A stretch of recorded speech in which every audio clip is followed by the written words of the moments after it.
আরে একে কাছে টাকা নেই আর নাকেরটা এখনই ভাঙতে হলো। দেখুন তো এই নাকেরটা ভেঙে কিছু করার যাবে। আপনি এক কাজ করুন, এই নাকেরটার পরিবর্তে বাচ্চাদের একটা ব্রেসলেট দেখান। সোনা দিয়ে রূপো নিচ্ছে, একটু ভালো দেখে দেখ। আরে এতগুলো চেনের মধ্যে যে কোন চেনটা নেই বুঝতে পারছি না। না এটাই ফাইনালি নি।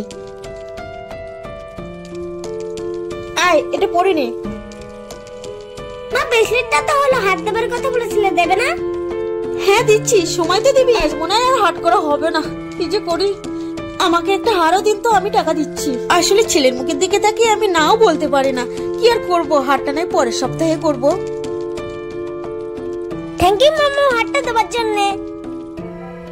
ও মাম্মাম চলে বাজার করব। আর তো বাজার করতে হবে না, আমার কাছে এক টাকাও নেই। চল বাবা এবার বাড়ি চল।